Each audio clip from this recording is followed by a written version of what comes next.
আপনি তাদেরকে জানায়া দেন। মানুষ জিজ্ঞাসা করে যে আল্লাহ কোথায়, মানুষ প্রশ্ন করে আল্লাহ কোথায়। আল্লাহ তাআলা তার হাবিবকে বলেন, হাবিব আপনি তাদেরকে বলেন, ওয়াইদা সাআলাকা ইবাদি আন্নী ফাইন্নী করিব।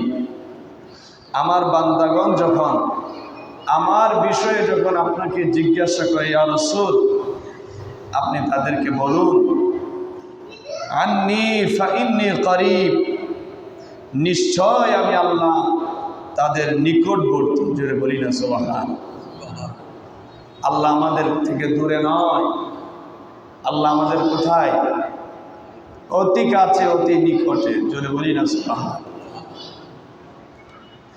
উজিবু দাওয়াতাদ দাঈ ইযা দাআন। বান্দা যখন আমার নিকট প্রার্থনা করে, আমার কাছে কোনো কিছু চায়, কোনো সাহায্য চায়, আমি বান্দার ডাকে সাড়া দিই। জোরে বলি না সুবহানাল্লাহ। আল্লাহ কাছে আছেন, চাইবার মাত্রই আল্লাহ তা পূরণ করেন। ফালইস্তাজিবু লি ওয়ালইউমিনু বি লাআল্লাহুম ইয়ারশুদুন। আল্লাহ বলেন, কাজেই তাহারা যেন আমার নিকট প্রার্থনা করে। ওয়ালইউমিনু বি লাআল্লাহুম ইয়ারশুদুন, আর আমার প্রতি যেন ঈমান আনে, তবেই তাহারা সঠিক পথ প্রাপ্ত হইবে। যদি বলি না সুবহানাল্লাহ। আল্লাহ তাআলা এই আয়াতে কারিমার মধ্যে এক আল্লাহ বলে দিচ্ছেন, আমি বান্দার থেকে দূরে নয়, বান্দার নিকটে সবসময় আমার রহমত বিরাজমান। যদি বলি না সুবহানাল্লাহ। আর এই বান্দা যখন আমাকে স্মরণ করে, আমি তার ডাকে সাড়া দিই। আর ফালইস্তাজিবু লি, তারা যেন আমার নিকট সাহায্য প্রার্থনা করে। যদি বলি না সুবহানাল্লাহ। তাহলে সাহায্য চাইব কার কাছে? আল্লাহর কাছে। আল্লাহর কাছে সাহায্য চাইলে আল্লাহ রাব্বুল আলামিন সব চাইতে বেশি খুশি হন। আল্লাহ বান্দাকে সৃষ্টি করেছেন, এই বান্দার জন্য সকল সৃষ্টি আমার আল্লাহ বান্দার খেদমতের জন্য নিযুক্ত করেছেন। সেই জায়গায় বান্দা যখন আল্লাহর কাছে চায়,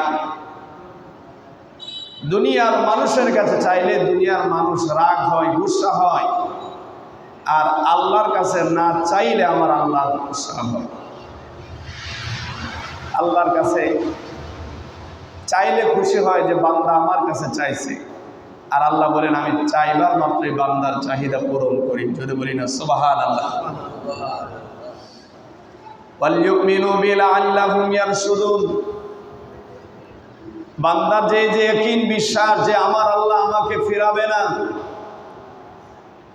আমার আল্লাহ দয়াবান মেহেরবান, এই যে বান্দা তার রবের প্রতি আত্মবিশ্বাস, রবের প্রতি যে আস্থা যে আমার আল্লাহ আমাকে আমার মুসিবত থেকে, বিপদ থেকে, আমার চাহিদা, আমার সব কিছু আমার রব আমার পূরণ করে, এই ঈমান যারা আনয়ন করবে, ঈমান যারা রাখবে, লাআল্লাহুম ইয়ারশুদুন, আল্লাহ বলেন তারাই সঠিক এবং তারাই যেন সঠিক পথ প্রাপ্ত হইল। যদি বলি না সুবহানাল্লাহ।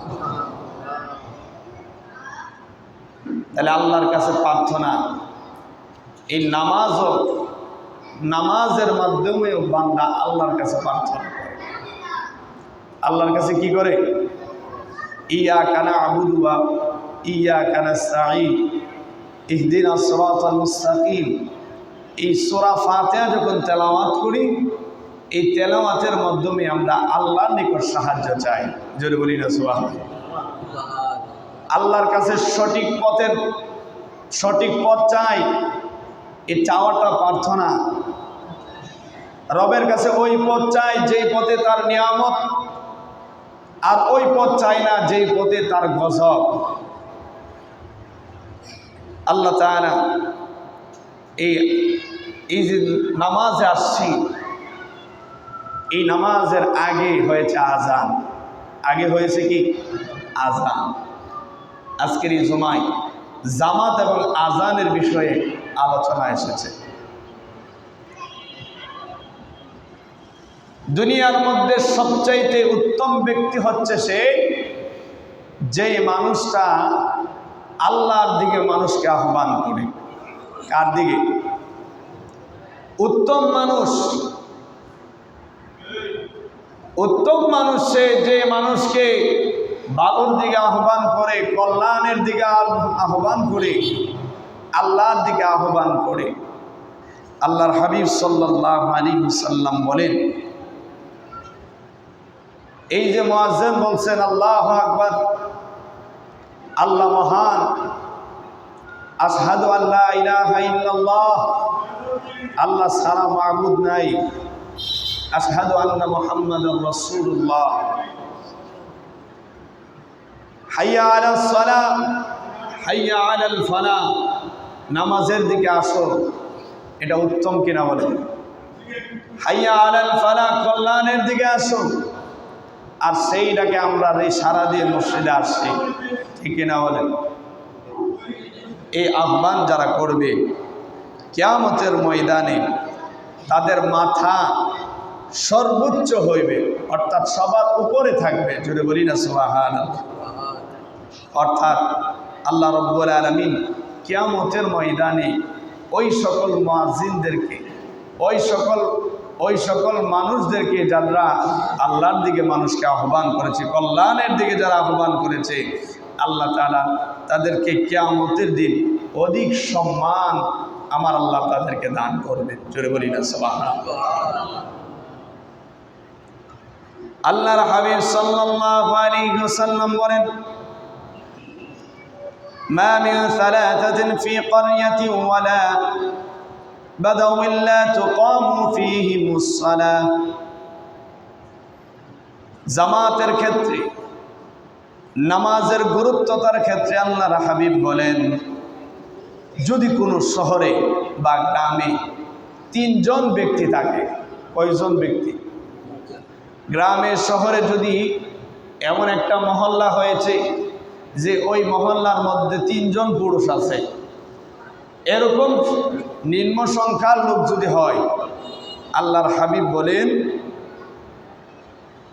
ওয়ালা বাদাউইন লা তুকামু ফীহিমুস সালাহ, ওই তিনজন লোক যেন, নামাজ যেহেতু তার উপরে ফরজ, এই তিনজন লোক যেন জামাতের সঙ্গে নামাজ আদায় করে।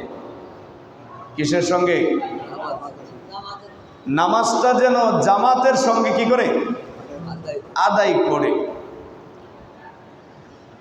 তো এই তিনজন লোক থাকার পরেও যদি তারা জামাতের সহিত যদি নামাজটা আদায় না করে, ইল্লাস্তাহওয়াযা আলাইহিমুশ শাইতান, তাহলে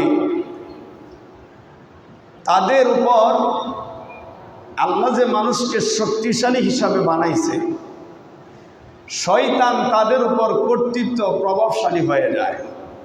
শয়তান কি হয়ে যায়?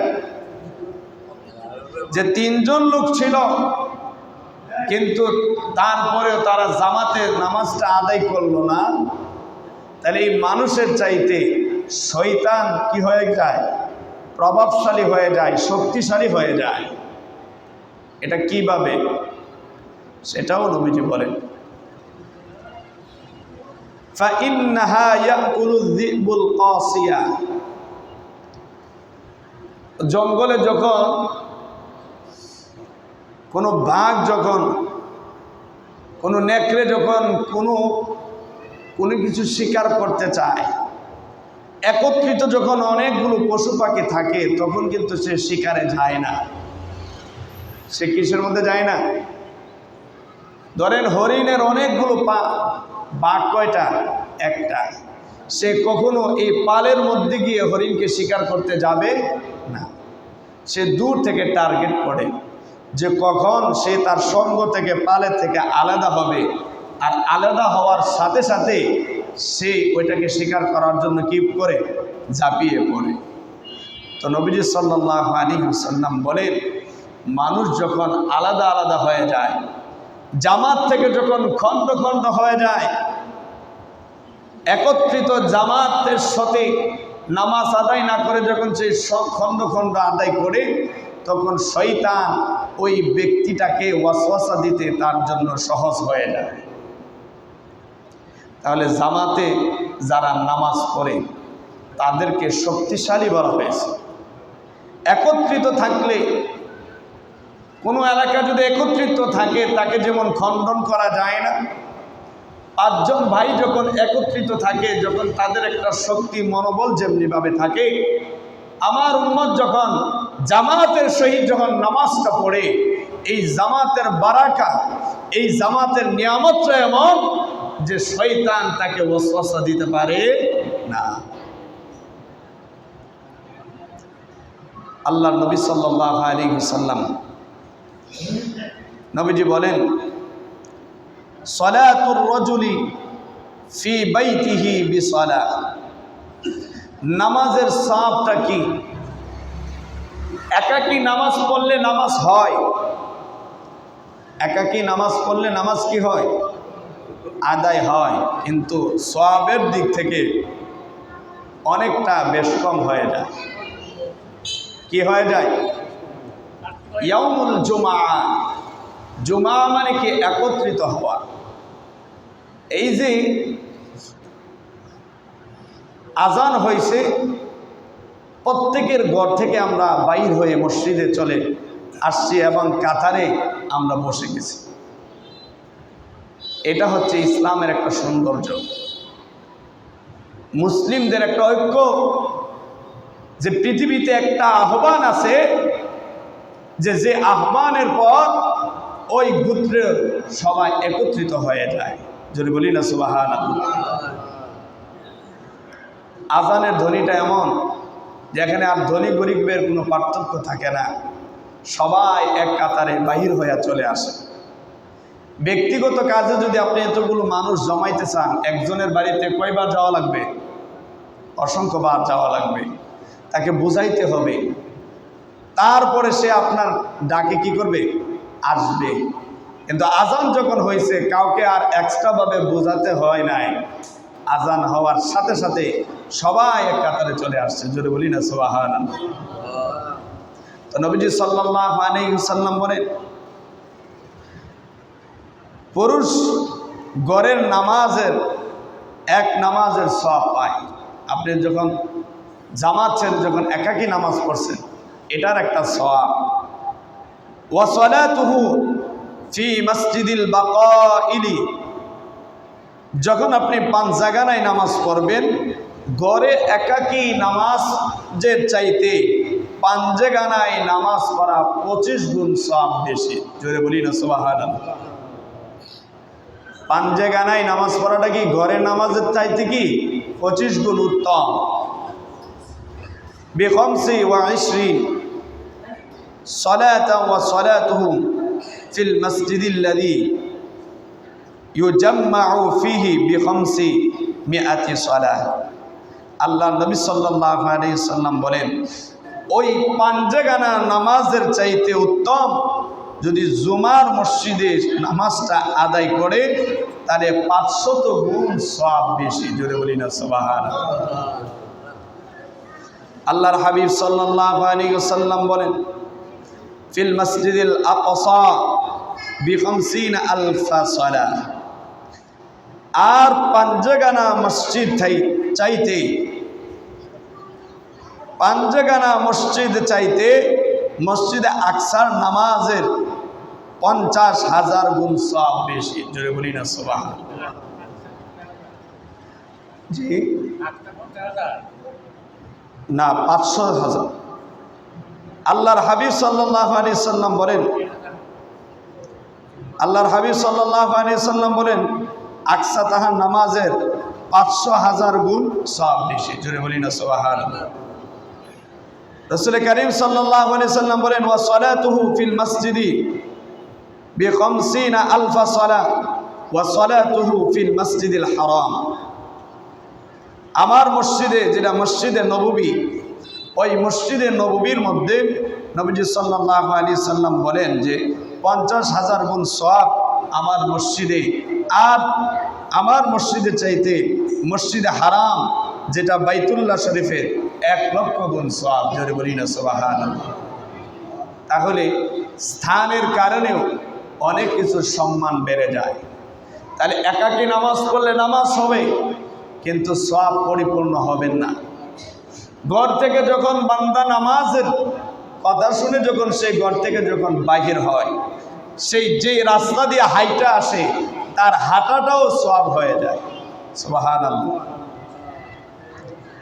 এখন পুরুষকে এই যে একটা ঘর থেকে পাঞ্জাগানা থেকে জুমার মসজিদ, জুমা থেকে মসজিদ আকসা, একটা থেকে একটা দূরত্ব বোঝাইছে। এখন সবার কি মসজিদে হারামে, মসজিদে নববী, মসজিদ আকসায় যাওয়া? মানে এই হাদিস দ্বারা বলার উদ্দেশ্য হচ্ছে মুসলমানদের নামাজটা পুরুষদের জন্য ঘরের চাইতে বাহিরে উত্তম। ঘরের চাইতে কি বাহিরে উত্তম। আর যে যে স্থানের নাম উল্লেখ করেছেন এইগুলোতে যদি যাইতে পারেন তাতে আলহামদুলিল্লাহ। কিন্তু পুরুষদের নামাজ কোথায়? ঘরে না বাহিরে? বাহিরে মানে মসজিদ। বাহিরে মানে কি? পুরুষের নামাজ হচ্ছে মসজিদে, ঘরে না বাহিরে। আল্লাহর নবী সাল্লাল্লাহু আলাইহি সাল্লাম বলেন, ওয়াকাদ জাআ ফিল হাদিস সালাতুল মারআতি ফি বাইতিহা আফদালু মিন সালাতিহা ফি হুজরাতিহা। জোরে বলি না সুবহানাল্লাহ। পুরুষের নামাজ ঘরে নয় বাহিরে, আর স্ত্রী লোকের ঘরের মধ্যে তাহার আঙ্গিনার হইতে উত্তম হচ্ছে তার কুঠুরিতে নামাজ। জোরে বলি না সুবহানাল্লাহ। তাহলে মহিলাদের নামাজ হচ্ছে ঘরে, আর পুরুষের নামাজ হচ্ছে কি বাহিরে উত্তম। নারীর ঘরের আঙ্গিনায়, আপনি ঘরের খোলামেলা প্লেস আছে, আপনি যদি এর চাইতে আরো কোনো ছোট করে নেন, যেটা আমার নামাজের জায়গা, এই আঙ্গিনাটা বড়, এর চেয়ে আরো ছোট জায়গায় নিয়ে যেতে পারেন, তাহলে নারীর জন্য ওই জায়গাটা উত্তম। জোরে বলি না সুবহানাল্লাহ। এখন তো আমাদের সমাজ হয়ে গেছে উল্টা। পুরুষের নামাজ চলে গেছে ঘরে, আর মহিলার নামাজ চলে গেছে বাহিরে। মহিলার নামাজ চলে গেছে কোথায়? বাহিরে। সামাজিক কথা বলতেছি। হাদিসে বলছে মহিলার নামাজ ঘরে, আর পুরুষের নামাজ কোথায়? বাহিরে। আর এখন সমাজ চলতেছে পুরুষের নামাজ ঘরে আর মহিলার নামাজ বাহিরে। বুঝতে পারছেন? এখন পুরুষ মসজিদে আসে না, জিজ্ঞাসা করলে ঘরে পড়ে লাইছে। আর নারী ঘরে নামাজ পড়ে কি পড়ে না সেটা জানা যায় না, কিন্তু রাস্তাঘাটে বিভিন্ন মোড়ে দেখা যায় নামাজ পড়তেছে। তাইলে রসুল বলে কি আর আমরা করি কি? নামাজ যেমনি করে ফরজ, মহিলার জন্য তো পর্দাটাও ফরজ। আপনি বিভিন্ন তন্ত্রমন্ত্রের জায়গায় ঘরে নামাজ কতটুকু পড়ে আল্লাহ ভালো জানেন, কিন্তু বাহিরে নামাজ পড়ার জন্য একবার হামাগুড়ি দিয়া পড়ে। তাহলে আপনি যেখানে অনেক জায়গায় দেখা যায় হাজার হাজার পুরুষ উপস্থিত, মহিলা সেখানে গিয়েও নামাজ পড়ে। তাহলে নামাজটাও ফরজ, তার জন্য তো তার পর্দাটাও কি? তাহলে আপনি একটা ফরজ ধরলেন আর আরেকটাকে ছেড়ে দিলেন, এটা নামাজ হয় না। এই জন্য নামাজ পড়বেন সুন্নত তরিকায় পড়েন। সুন্নত তরিকায় যদি কোনো কাজ হয়, এটার মধ্যে আল্লাহ রাব্বুল আলামিন বলেন আমার উম্মতের একটা আমল যদি হয় নবীর তরিকা অনুযায়ী, একটা আমল সে করবে, আমার আল্লাহ সেটাকে দোষে রূপান্তরিত করে। জোরে বলি না সুবহানাল্লাহ। উম্মতে মুহাম্মদের আমল এত দামি, তারা একটা আমল করে ফেরেশতারা লেখে 10টা। জোরে বলি না সুবহানাল্লাহ। তবে এই 10টা লেখাতে হলে তো নবীর তরিকা অনুযায়ী হাঁটতে হবে। ইসলাম তো আমাদেরকে জীবন বিধান দিয়েছেন, ইসলাম আমাদেরকে সুন্দর একটা জীবন দিয়েছেন। তাহলে এই জীবনটা রাসূলুল্লাহ যেইভাবে বলেছেন সেটাকে ওইভাবে করলে সওয়াবও হবে এবং এটার মধ্যে ফায়দাও কি আছে। এটার মধ্যে কি ফায়দা আছে। নবীর তরিকা ছেড়ে দিয়েছেন, এটা যত ভালো কাজই হোক এটার মধ্যে আর কোনো ফায়দা থাকে না। প্যারা হাজরিন, আল্লাহর হাবিব সাল্লাল্লাহু আলাইহি ওয়াসাল্লাম আরও বলেন, এই যে আমরা মসজিদে আসছি, মসজিদে আসার একটা প্রতিযোগিতা থাকার দরকার। নবীজি সাল্লাল্লাহু আলাইহি ওয়াসাল্লাম বলেন, as-safful awwalu মিথলু সফিল মালাইকা। আমার উম্মত যদি জানতো, বুঝতো, নামাজের প্রথম কাতারটা এটা ফেরেশতাগণের সাথে তুলনা করা হয়েছে। সুবহানাল্লাহ। যে প্রথম কাতারটা এটা ফেরেশতাদের মজলিস। নবীজি বলেন, যদি এই প্রথম কাতারের ফজিলত, এই প্রথম কাতারে যদি নামাজটা আদায় করে, এই নামাজটা যে কত দামি, ওয়ালাউ আলিমতুম ফাদিলাতুহু লাবতাদারতুমু। আল্লাহর হাবিব বলেন, যদি তোমরা প্রথম কাতারের ফজিলত জানিতে তবে উহার জন্য তোমরা প্রতিযোগিতা করতে। জোরে বলি না সুবহানাল্লাহ। মসজিদে আজান হয়েছে, প্রথম কাতার বলতে মানে আপনি কখন তাড়াতাড়ি আসবেন,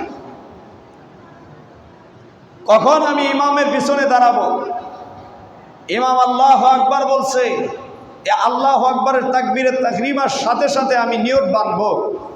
তাহলে মানুষ যদি সেটা জানতো, বুঝতো আর যদি দেখতে পারতো, তাহলে সে ওই প্রথম কাতারে প্রথম তাকবীরওয়ালার সাথে নামাজটা আদায় করার জন্য কি করত? চেষ্টা করত, প্রতিযোগিতা করত যে আমি কার আগে মসজিদে যাব। তা আমরা প্রতিযোগিতা করি কত পরে যাওয়া যায়। আমরার চেষ্টা হয়েছে যে হুজুরের কখন খুতবা শেষ হবে তখন মসজিদে ঢুকব। অথচ মসজিদ এমন একটা জায়গা যেখানে বসে থাকলেও লস নাই, বসে থাকলেও কি নাই, লস নাই। কেউ যদি, আমার নবীর একটা তরিকা হচ্ছে, নবীজি অযথা কোনো কথা বলতেন না। অযথা কোনো কি প্রয়োজন ছাড়া নবীজি কোনো কথা বলতেন না। কেউ যদি মসজিদে ঢুকে যদি ওই সুন্নতটা আদায় করে যে আমি কোনো নামাজ পড়লে তো এটা সওয়াব, তসবিহ পড়তেছেন সওয়াব, কিন্তু আপনি ভাবলেন যে আমি কিছুই করব না, শুধুমাত্র নবীর সুন্নতটা আমি আমার নবীর ওই সুন্নতটা আদায় করব, যে নবী অযথা কোনো কথা বলতেন না, এরকমভাবে যদি বৈশা থাকে, আমার আল্লাহ তার আমলনামার মধ্যে নফল ইবাদতের সওয়াব লিখতে থাকে। তাহলে যেই মসজিদে বৈশা থাকলেও সওয়াব, যেই মসজিদে বৈশা থাকলেও সওয়াব। আমাদের প্রতিযোগিতা, নবী বলেন যে সামনের কাতারে বসার প্রতিযোগিতা করত, আর আমাদের প্রতিযোগিতা হচ্ছে যত পিছনে বসা যায়। খুতবা কখন শেষ হবে, একামত কখন দিবে, তখন আমরা মসজিদে ঢুকব। তাহলে তরিকা কি নবীর পথ দেখানোর মতো হইল? ইচ্ছাকৃতভাবে কোনো কিছু করা যায় না।